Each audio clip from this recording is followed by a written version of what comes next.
for video, let's say action. Action! Okay. Hi everyone. So yes, my name is Tobin. I guess where to begin? That was a great intro. Thank you very much. Is that, well, for anyone who's, if you have your phones out or you take note of it, you can find me on Twitter and Instagram at Photophoto. It's an important one to know because we may do a little giveaway during tonight that you might want to be tweeting something out like the selfies tweet, if you're ready for it. You'll see. I see some, like what? But to give you a little background on me. So I run a portrait studio that I've had for 3 years. Before that, I've been a photographer for 10 years. I like the lights. You're like, lights on, keep them on you. Me. Is that they can be turned. I'm going to sit. I've been doing photography for 10 years. Careful, workers come. Should be on you. There Fair enough. Much better. Is it too much? A little bit. Thank you. The spots everywhere. Is that, so I've been doing photography for 10 years, and I've been the everything photographer. I've shot weddings from London, England to Victoria. I've done the corporate portraits for small dental businesses to Fortune 500 companies, and I've done real estate and kind of worked my way through. But the background why what I do is portraits, why everything we talk about tonight really revolve around being in front of the camera. A little bit behind, but mostly in front of it. It's 3 years ago we moved to portraits. I had the opportunity to go down, well, actually I'm going to digress from there. What happened was my wife, she's an American, and we've been married for 18 years now, and she was managing a spa and on her second mat leave, and she had the opportunity to either go back and work under a glass ceiling of another company or unleash her inner American and launch our business. And so she did that. She came on board, but she said, Tobin, you have to choose a niche. I can't market commercial photography and the headshots and the weddings and the families, so choose something. I was a Gemini, so it was hard for me to choose something, but I finally did. Thinking it was going to be families, mostly families, and keeping a bit of our commercial stuff. So I was shooting a bit for like Aviva and HSBC and a few known names. But then I had the opportunity, I went down and I learned in Seattle from this 2-time Portrait Photographer of the Year named Sue Bryce. She was 2-time winner out of Australia. She's amazing what she does. And I went down because what she does is all about figure flattering posing and women's portraiture. So I went down, so I got the opportunity, I submitted, and like myself, a guy from the Philippines, a woman from Nigeria, a woman from Hawaii, a woman from Florida, and myself. And on day 2, I called up Sarah and I said, I don't want to make this part of my business. I want to make this my business. Because I saw an aspect to it that I hadn't really realized the power of photography. I thought I took beautiful pictures. I didn't realize the power and the importance of feeling awesome in front of the camera and what that can be. And actually even when I come back, we just cleared out the office. We were sure it was going to make it work. We cleared out our office. I gave Sarah 20 minutes to do her own hair and makeup. I took my 4-year-old son to his preschool. I put my 18-month-old daughter in a backpack, and I gave Sarah a 20-minute photo shoot. It was by all means our first modern glam experience. And by our current standards, probably the worst one we've ever done. But still from that, it took Sarah a month to come to terms with how amazing she looked and how she saw herself. Because right before that, she was in, we did her own little before and after, and she was, she called it Frumpy Mommy Model. We had 2 kids, and when she'd thrown up pizzas, throw up in the toes, hadn't showered in 2 days, she was stuck in this, I couldn't get out of it. And then she saw this photo of herself. It took her a month to come to terms with just how amazing and gorgeous she looked. And after that, she cut her hair really significantly. She always took a little more time for herself in the morning. She looked more people in the eye as she walked down the street, and there's just a whole different person. The reason this is important to us as we made this move in front of and how I saw people see themselves was that we had, at this point had 2 children, a son and a daughter. When we had the son, Sarah thought, thank God I can't screw him up too bad. And then we had our daughter. And pardon the language, she was like, oh shoot, but not shoot. I have a responsibility now. Because the thing is, our kids will do as we do, not as we say. So if we take that extra moment in front of the mirror to judge ourselves, compare something, squeeze something, even if we don't say anything, those around us pick that up. This is why it's actually so important to love ourselves, not just for ourselves, but for those who we're surrounded by. Not just for kids, but even for those who look up to us. And so I saw this power within changing how people could see themselves, mostly because I wanted a better world for my 1 and 4-year-old. And I can't really go to 1 and 12-year-olds and say, love yourself, you're beautiful. They're like, crazy guy, call the police. But if we affect the parents, the grown-ups, we see ourselves as amazing, we can make this next generation better and better, and to let them know it's okay to love yourself. So that was the move and the change for our modern glam experience, was we wanted to affect the world. I'm sure if it wasn't photography, we would have found another tool. So we've been doing that for 3 years now. We have a studio, not quite downtown, kind of close to Science World. That's where we operate at. But that's generally, in a nutshell, that's us. I did make some notes. Oh wow, went fast. We'll have lots of time for Q&A.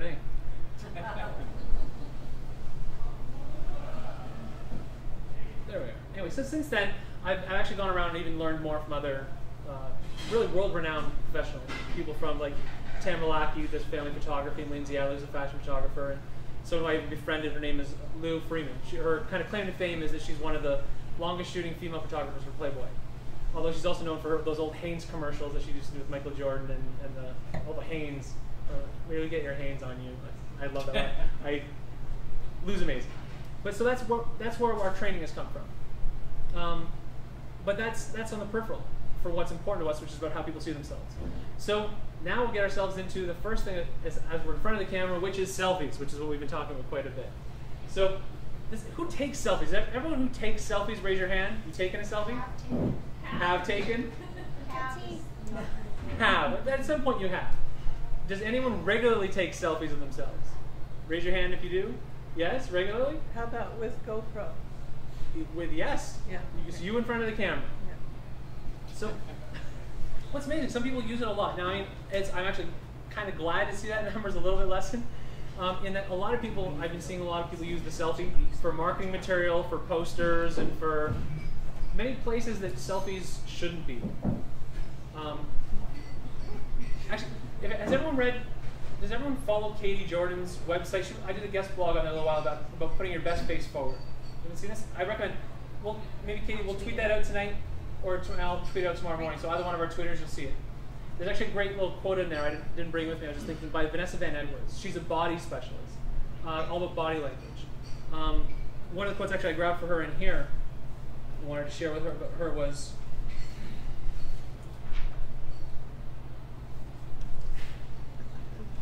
the profile picture is our first impression online. People look at our picture and in 0.2 of a second, they judge if they're going to find us credible, confident, and happy. The interesting thing about this is the subsequent studies that came up from that were that people, 70% of people, some more significant number, if you actually go to Vanessa Van Edwards' website, she talks quite a bit about it on her homepage, is that people find that first impression to still be accurate a month later. Now, could it be that they're that good at judgment, or that first judgment sticks? And this is the important part of having a great profile picture and being comfortable in front of the camera, is that sometimes you're not even present for your first impression. If you're found on LinkedIn or on Facebook, or as you're speaking here and someone's throwing your headshot, that's what people see of you. That's the impression they get, and they often feel they're not wrong. So, being comfortable in front of the camera, whether it's you photographing or someone else photographing, is all a part of this. Now, the first part I'm going to do is we're going to jump into selfies, because it's still going to apply to being in a portrait. So if you have a phone, I'm going to ask you to pull it out for me now. Ooh, every time you pull it out, ooh, notifications. They're like a photographer's craft. You're like, oh, what? Maybe someone liked a picture, someone commented. I've got to find out more. All right. You got our cameras? Change it to, well, I say cameras. See, I saw something the other day that talked about smartphones. Number 4 thing people use them for are phone calls. So grab up your camera and turn it to facing yourself, because even if you're not taking this picture, you can see yourself. If yes, if you, oh, do you have one that doesn't? That's awesome. That's still fairly awesome. Actually, I moved to an analog watch. I stopped pulling out my watch. Used to be my phone. I'd always pull it out and I'd see the notifications, but I had to go analog on here. So, still seeing. So a lot of people, what's the first thing? Where do people usually put their phone for selfies? Can everyone, someone show me where they put it? That's right. We do that a lot, don't we? Why do people do that? You look better. That's right. It's not, we don't want the cleavage floor shot, although that's what it is. We think we're eliminating the chin. Here's the thing. The lenses on here are wide angle. They're going to emphasize the first thing they mean. So up here, we're doing much more. You're giving yourself sometimes even Texas size. That's why it looks like photo hair even on these wide angle phones. So the first thing though, people do this because they want to eliminate the chin issue. which we can do at a really nice angle without having to go long arm. So put it in front of you, but try to put it at eyebrow height. And this shooting from eyebrow height is relevant to almost all forms of photography. If you're photographing children, get down to their eyebrow height. Don't be shooting down on them, get down to their height. So likewise, you get yourself, instead of over the head, instead of at the eye, down below, because that's going to accentuate what we don't want, bring it to above the eye. Now from here, we're going to do the good old classic chin forward and down. But that's about as not, we don't want to shorten the neck and do something that looks turtleish, right? But if even from here, just our forehead and our chin go a little bit forward and a little bit down, that's going to cast that shadow from light. And this is where ideally, if we can find that light, if it's at a 45-degree, it's a good size for that light. 45-degree light. Okay. So bring it up to eye level about here. Bring chin a little more forward. So a little more forward, a little more down. Because likewise, and this is where everything's connected. If you're standing, you know, everyone stand up for this part. Let's everyone stand up for this part. I know we're getting interactive. Let the food digest for a moment. So a big important thing here is weight on the back hip. Weight on the back hip. So for ladies, so we'll start for the ladies. If you bring your leg across here, even pop that hip. Weight's on the back hip, like the string here, pulling that hip back. That's already dropping everything out here, and we're longing here. For guys, still weight on the back hip. Relax the foot out forward. Give yourself a tripod. Now we're already at an angle where we've lowered our chest forward, and our chin is forward and a little bit down. Can you say that? Really? Okay. So weight on the back hip. Weight on the back. Weight on the back hip. Like there's a string here. Now is the back hip the opposite one to the camera? Because everything's connected. Everything's connected. So weight on the back hip. Go back, so you're not leaning back into it when you're leaning a little more forward. So your back one is the one opposite of the one you got the camera in? You can. You could do either. I'd probably go with the front foot. And then what about the chin? So the chin is going to be a little forward with the forehead and a little down. Some people, when they push down into here, which then accentuates what we don't want to accentuate. But if your chin forward, so watch it from forward, forward. So from the side again, just a little forward. Not down into these, just a little forward. That's going to cause the light to come down and cast a shadow across. And this is the same. When you come in my studio and I'm coaching you through here, the first thing I do in the first 5 minutes, I give you a little head joystick, and then I let you know you're still going to be popping that hip back, bringing chin forward and down. This works even for portraits for no matter who's photographing you. Stop it. So from here we go a little chin forward, down, weight on the back hip. Now if you want to go for bonus points here, if you can find a window, you want to find bright light, preferably facing into the light like a window, is always a nice thing. It casts nice light across the face. Everything here is about light and shadow. So if you have that light coming, especially light at 45-degree, see how much better you look? I see that from your camera from back here. That window light coming in on you. Now you even let your eyes drift out the window for a moment, count to 3, go 1, 2, 3, then look into your camera and take the picture.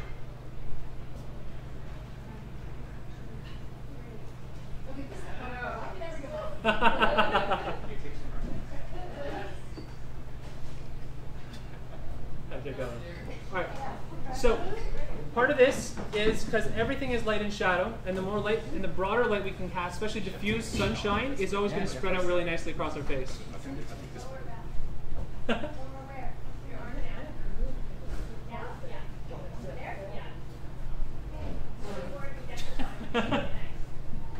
All right, get ready.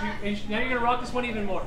What's that? I said now, you can take a moment, take a seat. We're going to shoot this one again in a moment. I'm going to give you a few more tips to make this photo now even better. This is going to be your before, your after. So, well, see, so here's a big thing, right? A lot of people think Photoshop would do these things. Now, if you have a blemish on your face, I'm walking out of his camera. No, but this is real. A lot of people wonder, because even there are apps you can use to take rid of blemishes and things. People think you wear enough makeup, you've covered it up, you've gotten rid of the color on a blemish, it should now be gone. But it will not be because of light and shadow. And this is why everything with photography is light and shadow. If it's all dark, right, there's nothing in the image. If it's all light, it's all white. The light and shadow is what makes the photo. It's what makes everything what it is. So unfortunately, the habit now I have is I look at my kids doing something cute, and I'm like, oh, they're doing something cute. I'm like, oh, look at the way the shadow is bouncing on their face. Is that a blemish will still stand out even when you've used makeup to cover it up, because the light's going to come down and cast a shadow. So the best way in camera to get rid of that, if you're close to a window, is to fill it with so much light the shadow has nowhere to hide. And once there's no shadow, you've now eliminated that blemish better than any makeup can. And that's what everything about that is like. So a lot of what we're dealing with here, even the chin forward, the chin down, is causing light and shadow to come across here. And that's where also, so I've got pot lights here. I try to do this here because I think, oh, there's so much light here, I should come right here. My eyes. I've got raccoon eyes now on the camera. Everything's going to be so bright, all I'm going to see are dark circles. And the most important part, at least to me, the most important part of a portrait are your eyes. When you come into our studio, we tell you, whether you're wearing a turtleneck or a bustier, the focus is on the eyes. It's the most powerful part of a portrait. And this is where there's a great TED talk on lie detection. This shows you a fake smile and a real smile. Right? Fake smile. Are there realtors in this room? Any realtors? Raise your hand. I have to apologize. We actually call it in the studio, and I have realtor clients, and I tell them, I'm going to smack the realtor out of it. Oh yeah. Is that we tend to associate that with this. Yeah. Right? Car salesman's too. Yeah, it's very salesperson.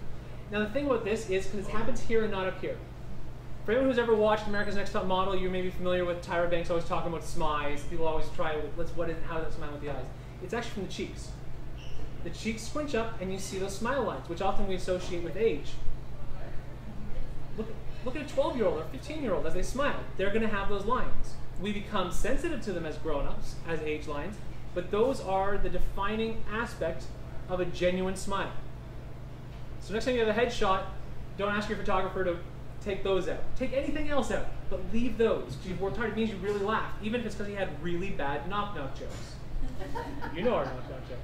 Is that, leave those. That's the smile line. That's when you look at the fake smile and the real smile in that TED Talk, you can immediately identify it. They're both smiling here, but only one is smiling here. Which comes to the most important part of the selfie. If you want to look happy, you have to be happy. You can fake the smile here, you can do the realtor. But faking it up here, if you can do it up there, you're probably working in Hollywood.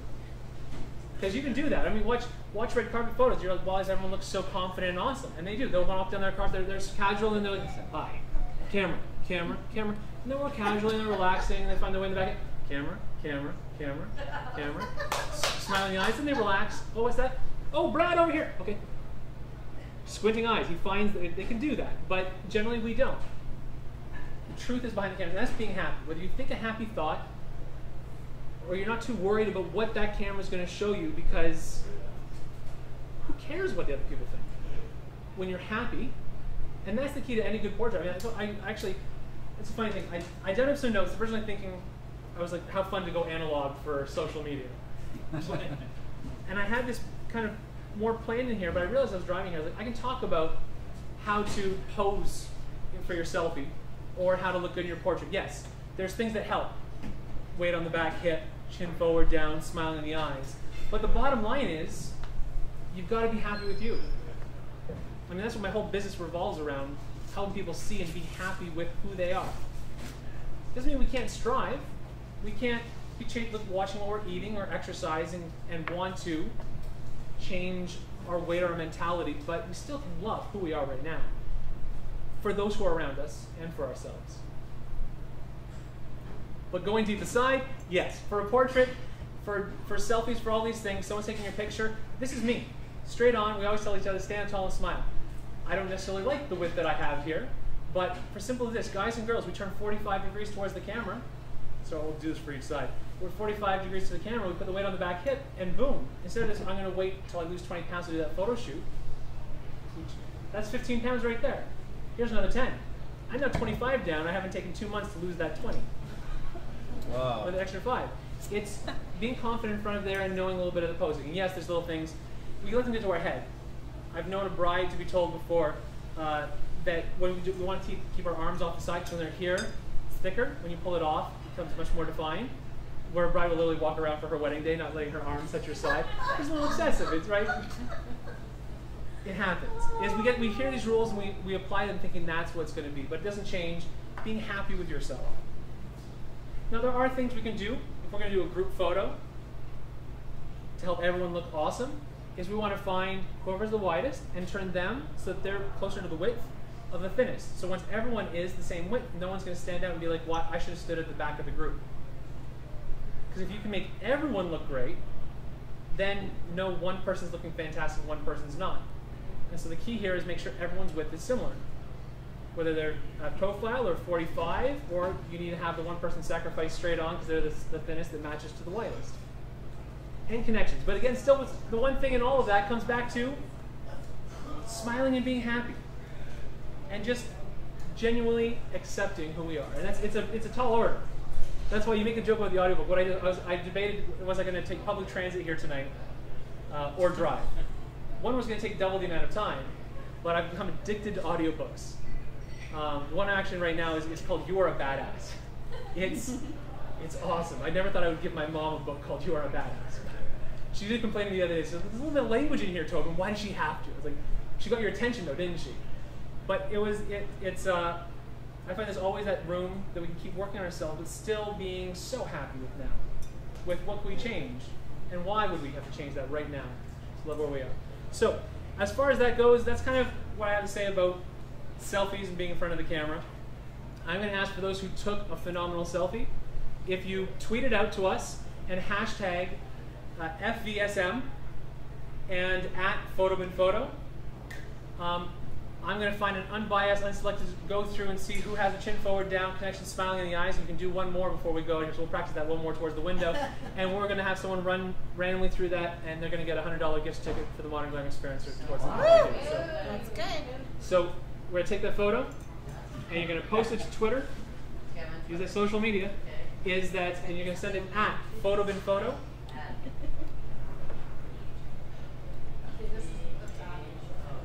We can retake it. You don't have to use this one. We can do one more towards the window. We'll coach it as we're ending out here. You're going to have to spell it. Because I didn't tell you guys before as much about the back hips. We're going to do one more to improve on that one. Okay, so how do I spell PHOTO Yes. BIN. B-I-N. Yep. Photo. PHOTO. Is that right? Is that right? Yes, but add photo at the end. Another photo? Yeah. 2 photos. It's Photobin photography, so I just took off the graphy, made it Photobin photo. And then your FS. Or FBSM. Yeah, hashtag that, because I'll be searching through those are the @me and the hashtag. We'll find that. I wanted to go find like another hashtag. It was like hashtag I love my selfie, but quite a few of them are all used, and although they wouldn't be @me, I thought it would be easier to. Well, you're welcome to use that hashtag. I like that hashtag. I love my selfie. We'll find. We'll search that one a little bit later. But a key also, if you're doing the selfie, whether you're doing selfies or you have your cousin Mo who's has a DSLR and is going to go take your new headshot, try to find a blank background. A blank background is always helpful. Large amount of light, blank background. If you can't be by a diffused window and you're outside, if there's shade, find a shaded area on a sunny day, but that's like 2 feet in from the shade. The light that's going to bounce off, especially concrete, not grass, because grass can give you a green bounce, is that if you're by concrete, go 2 feet onto the concrete out of the sun, and the light that's going to bounce there is going to be gorgeous on your face. So get out of the sun, but 2 feet out of the sun. I have a cedar hedge by my driveway and I use that. Perfect, and then you have a very solid background as well, right? Alternatively, if you can shoot the backlight, us photographers, we're addicted to really 3 things. Lens flares, which is the light coming into the camera, shooting into the backlight, having some gorgeous backlight, and Facebook notifications, because maybe someone liked our photo. I know I've used that one twice, but I'm allowed to. It's a photography. But that's the key. It's light and shadow. Avoid the pot lights. Avoid the raccoon eyes. Find soft diffused light. And take your camera. Avoid the cleavage floor shot. Find yourself at eye level. And this is what, like I said, whether you're photographing a coworker, a friend at a party, or your children, or an animal. If you have a pet, go home. Take a photo of them from up here, and then get down on the floor and take a picture of them at eye level.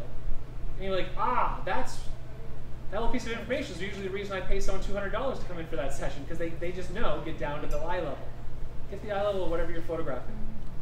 There are, of course, exceptions. Everything has exceptions. For those who may have taken different photography courses, you've probably heard of the rule of thirds. If you've heard the rule of thirds, raise your hand. Let's heard the rule of thirds. Many people have. So for those who haven't, the rule of thirds is basically you take your screen, and you're going to put a tic-tac-toe board on it. And you're going to want to generally put the person's face into one of the top 2 where the lines cross, so they're not dead center. That's called the rule of thirds. The thing is, as it's a rule, it's really not a rule.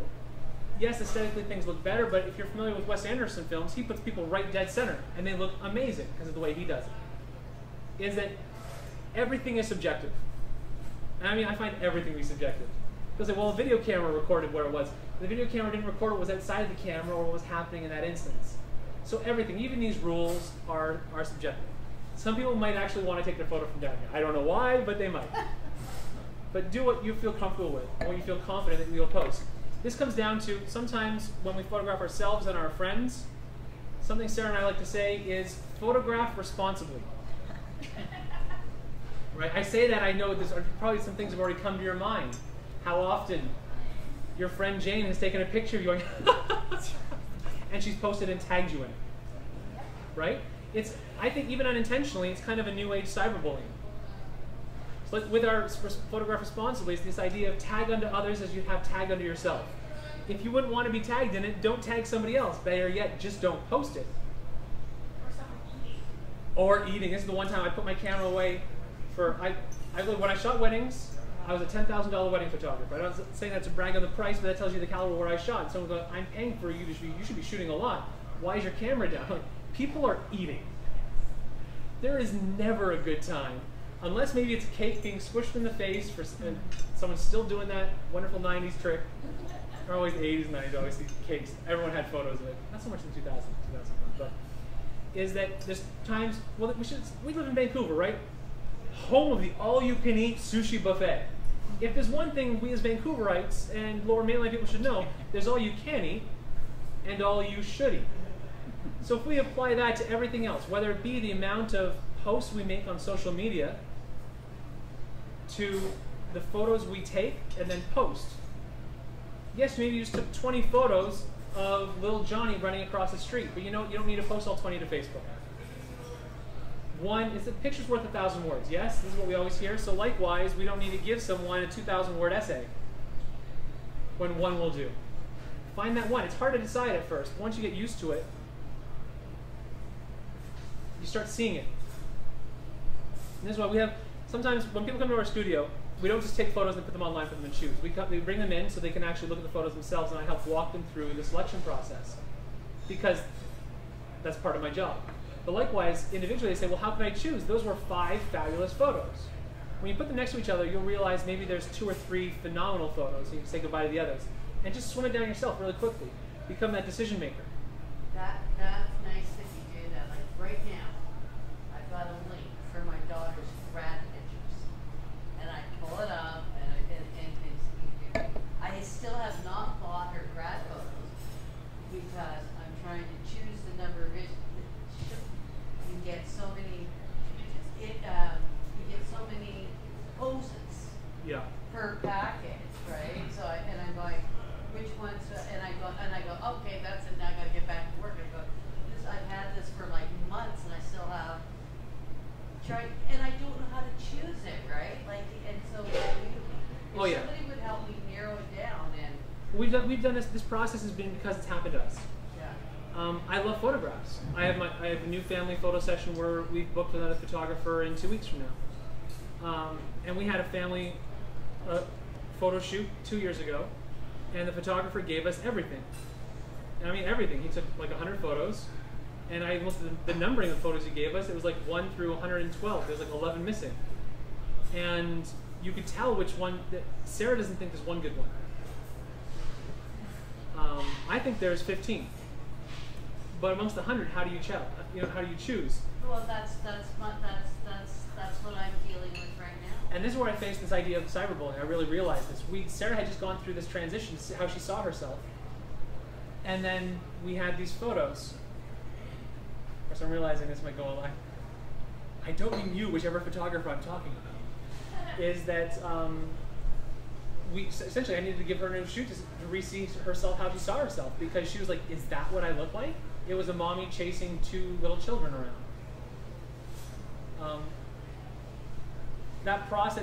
This process, well, when you read the blog on Katie's website, Tweeting now. that's awesome. Thanks, she's tweeting it out right now. It talks about, when looking at choosing your photographer, things to look at, is that there are so many out there. There's many with janedoephotography@gmail.com, because she has facebook.com/janedoephotography. Doesn't mean she's bad. Just that's where she values herself. But you can get to know them. I mean, that's the one thing I learned as a wedding photographer. Was at my price point, people knew I could take a good picture and tell a story. Because we were about storybook weddings, not about 1 or 2 good pictures. But what separated me from my competition next door? Well, once we realized we weren't competition because we're different experiences. We're the one vendor they spent their entire day with. So likewise, even when choosing something as simple as your headshot photographer or your family photographer, look at their work. If it speaks to you, if you're just seeing 1 or 2 good pictures per shoot and you're not seeing more than that, maybe they have that just 1 or 2 good pictures. You know, but go to Katie's, it's at KatieJordan.com. She'll tweet the link out there. She talks a little bit about finding that and the things you want to look for in finding a headshot photographer. You'll find someone who's going to walk you through the whole process. But that's the problem with these people. They come in and they batch up the grad photographer. Yeah. Next. High quantity. Which still you get to know them. It's unfortunate you have to learn it that way.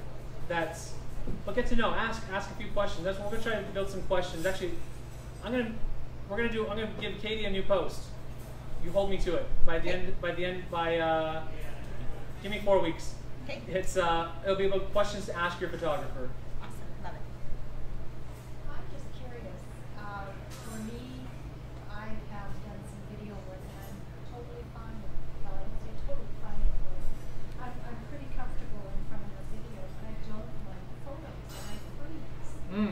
So it's just my thing. So I think it's a psychological thing. I just don't, as soon as I know there's going to be a picture, I go forward or whatever. And so I'm wondering, how do you deal with that?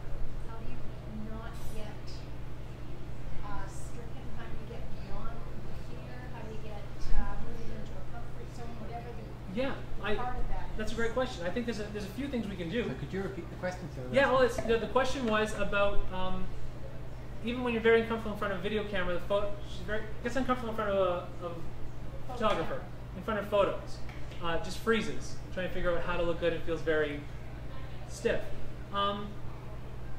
It comes back to, I think, being comfortable with whatever the result is. Whether they're giving you instruction or not, finding yourself, knowing if you're going to say, you know what, I've turned 45 degrees, my weight's on my back hip, I'm chin forward, I'm down, I'm thinking about a really funny knock-knock joke. Here, knock-knock. Knock-knock. Who's there? I love Doctor. I love doctors. See, sci-fi fans. So think of that one anytime you're in front of the camera. You think, oh, he told me that horrible Doctor Who joke.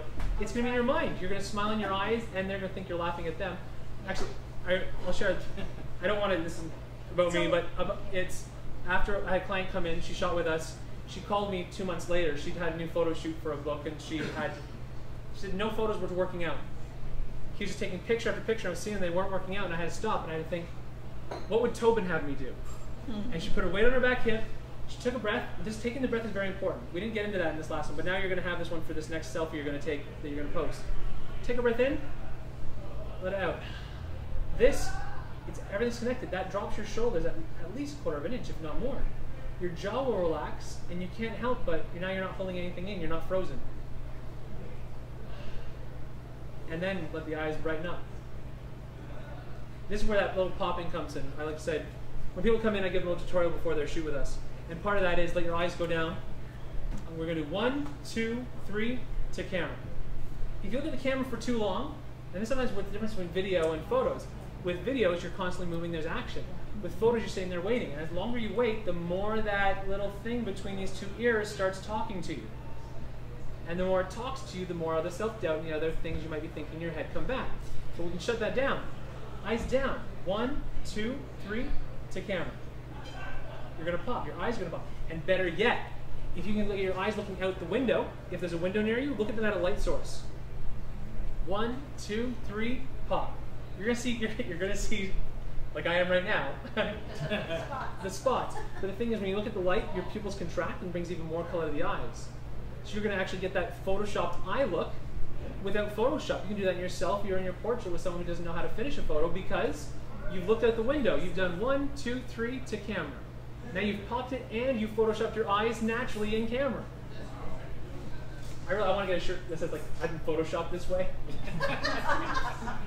It's like, sort of Jonathan left, he had this great selfie whale, killer whale holding a Yeah. selfie stick. He had a jet off. I love seeing a selfie shirt here. But the big thing is finding that breadth and confidence. No matter what, if someone's giving you, if it's you're at a family reunion and Cousin Joe is the camera, don't worry everything else. Be comfortable in the you that's captured now. I mean, that's where we come back to pictures, right? This is what pictures are. They're a snapshot that's freeze frame of where we are right now. And if we're not feeling comfortable and confident and happy where we are right now, how do we feel about that being recorded? Which is why everything to me comes back to outside the camera. And possibly share. Yeah, exactly. And share. How can we if we're not? And so this is the importance of everything about the camera. Selfie or portraits. My friend Dr. Neiman has this thing. I used to think it was dance like nobody's watching. We talked about the difference. If you dance like nobody's watching, his video clip he used to show was Carlton for the Fresh Prince of Bel-Air, who's doing the thing, and then Will Smith walks down and he stops because he was dancing like nobody was. He was dancing like nobody was watching. When someone was watching, he immediately got.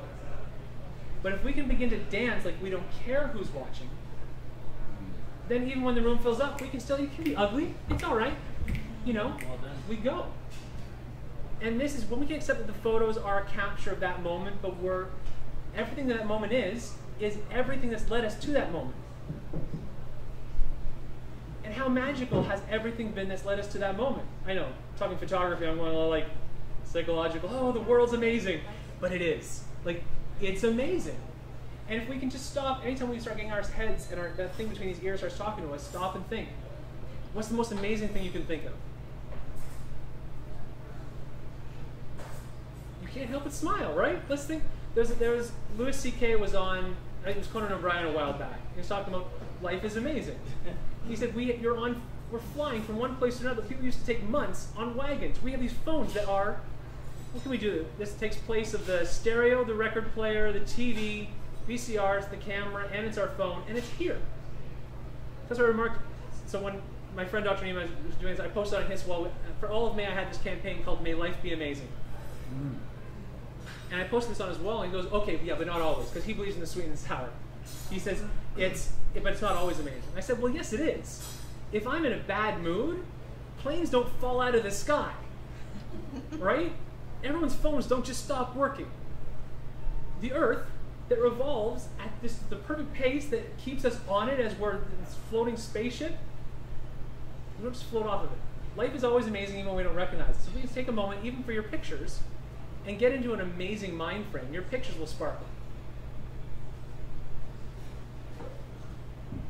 Because it's all up here. Your eyes won't lie.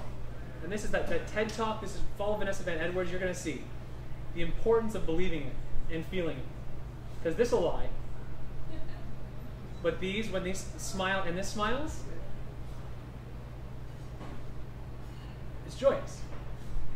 Now I could jump into a place I can go into from headshots and portraits and group photos or how to shoot a best product photography with the iPhone, but I'd love to more just hear what's up because it seems like we've got a vast array of people from very different ideas of what they might be looking for. After we do the Q&A though, we're going to do one more selfie for the window and we'll see what everyone can post. Right on. Throw it there. Does anyone have some questions they'd like to throw out? Yes. Okay. How come you don't have a portrait on your Instagram? How come you don't have a picture of you on your Instagram? I don't have a picture on my Instagram? He's mysterious. It's a. Is this still my logo? It's a good question. No, Actually, it came down to three things. Oh, I know what a guy looks. I'm so sure it's me. Because here's the funny thing. That took a long time for me to take. I've been trying to find photographers to photograph. I don't believe in competition because I believe in not trying to stand out in the crowd, but standing where there is no crowd. So who's that one?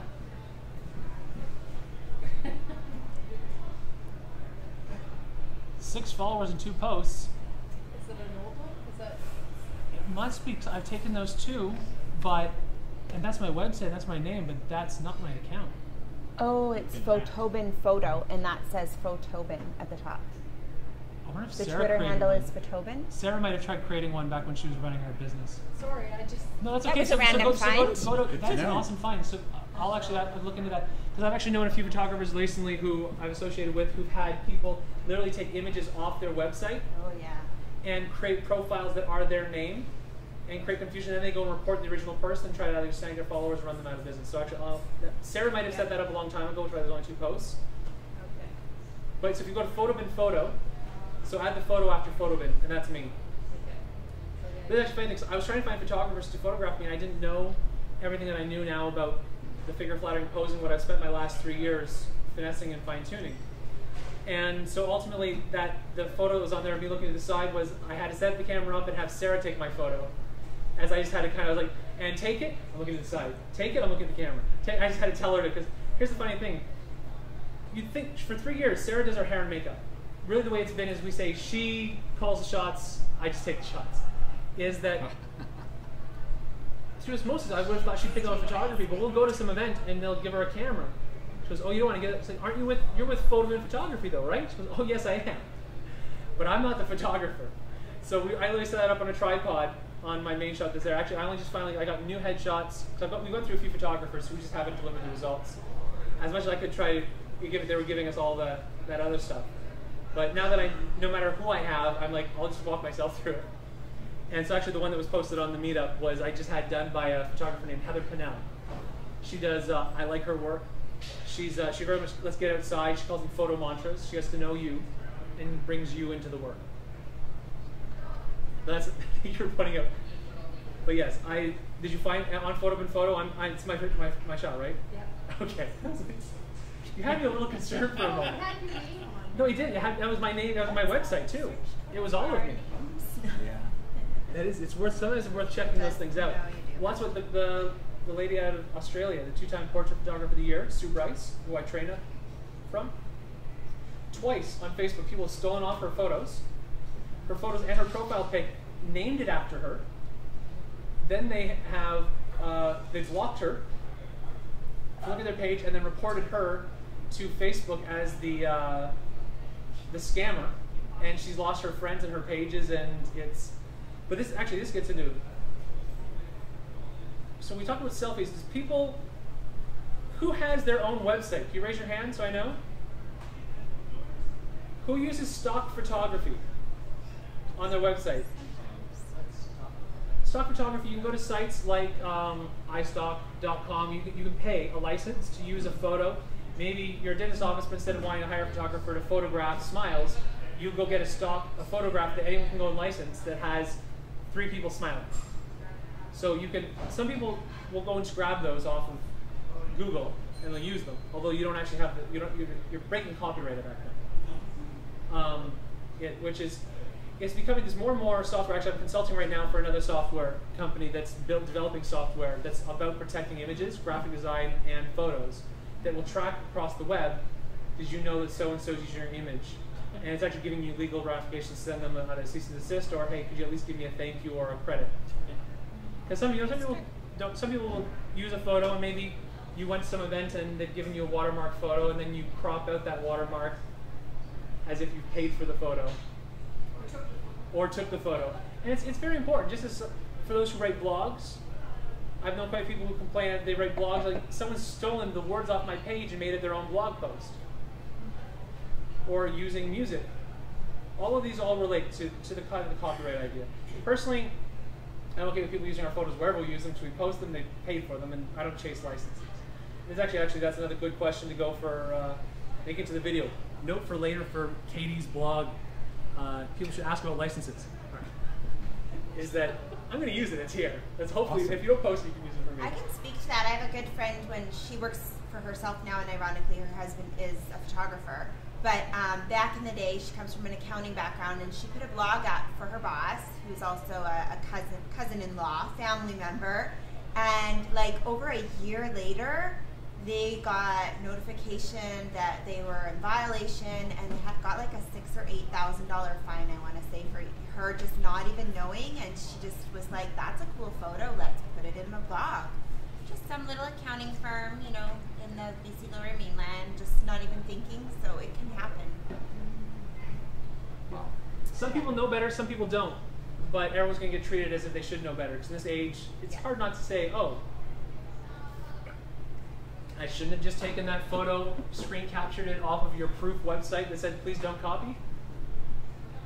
But it happens. So please do be aware as you're using other people's material and their stuff.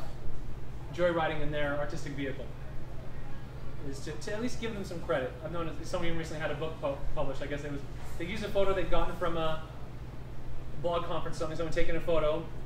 So admittedly they weren't paying for it, but they didn't even at least ask permission and let the person know they're being used. For me, that's all. I like just know, oh, that's on the shelf at London Drugs still. I had no idea. How cool. I'm not charging it, but at least letting them know, then they're not finding it and feeling like they tried to hide it from me. And that copyright's an important thing. But we can delve into that a lot more if anyone has other questions about copyrights and how those things work. But do respect the work. Any other questions? Should we move to a selfie by the window? Yeah? All right, let's do it. Everyone, pull your phones. Let's improve upon our last one.